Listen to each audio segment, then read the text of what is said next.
नमस्कार प्रिय दर्शकों, मैं ज्योतिषाचार्य जेडी मिश्रा भविष्य दर्पण यूट्यूब चैनल में आपका बहुत बहुत स्वागत करता हूँ। आज हम एक ऐसे योग की चर्चा करने जा रहे हैं जिस योग के बारे में बहुत सारे ज्योतिषियों ने लोगों को डरा करके बहुत सारे पूजे पाठ कराए और उसका कोई लाभ नहीं हुआ। उस योग का नाम है काल सर्प योग। एक्चुअली कुंडली में काल सर्प योग होता क्या है और ये योग कब काल सर्प दोष में बदल जाता है, इस विषय को आज हम जानेंगे।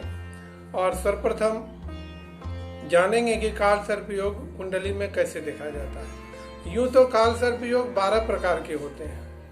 कुंडली में मेष से लेकर मीन तक 12 लग्न होते हैं और 12 लग्न से ही जो है ना 12 प्रकार के काल सर्प योग बनते हैं।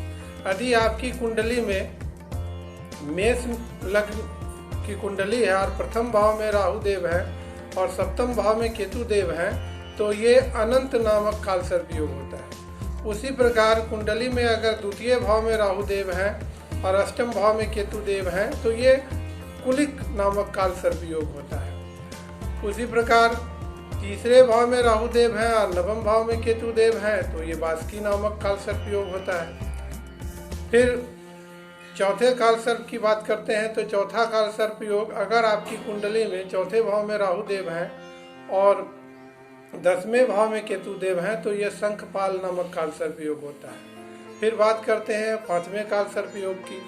आपकी कुंडली में यदि 5वें भाव में राहु देव है और 11वें भाव में केतु देव है तो ये पद्म नामक काल सर्प योग बनता है।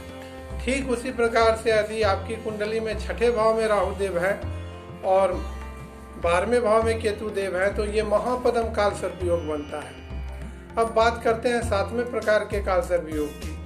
7वें प्रकार के काल सर्प योग जो है अधिक आपकी कुंडली में राहु देव सप्तम भाव में है और केतु देव लग्न में है तो ये तक्षक काल सर्प योग बनता है।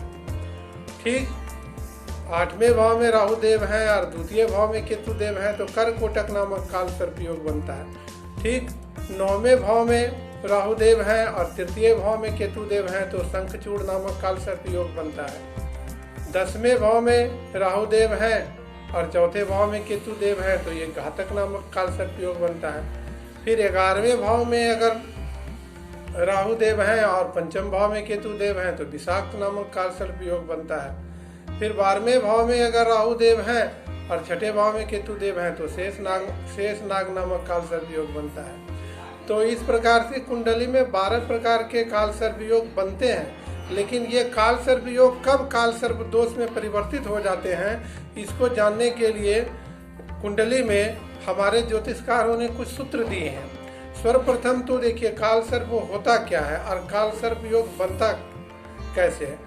जिन जिन स्थानों में हमने राहु केतु की स्थिति को बताया है तो सर्वप्रथम आपको अपनी कुंडली में देखना है कि राहु केतु के मध्य में यदि सारे ग्रह हैं, चाहे अपर साइड हो या लोअर साइड हो, राइट साइड हो या लेफ्ट साइड हो, तो ये काल सर्प योग है।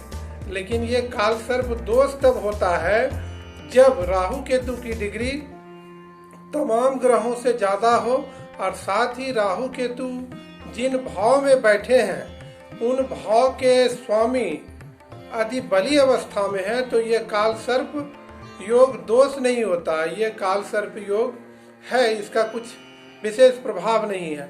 तो सर्वप्रथम आप अपनी कुंडली का विश्लेषण करवा के परीक्षण करवा करके ये जान सकते हैं कि एक्चुअली आपकी कुंडली में काल सर्प योग है कि नहीं है, और अगर काल सर्प योग काल सर्प दोष में परिवर्तित हो चुका है तो उसके क्या उचित उपाय होने चाहिए, क्या उचित निदान होने चाहिए, और तभी आप जो है उसके सही उपाय निदान करेंगे तो आपको लाभ होगा।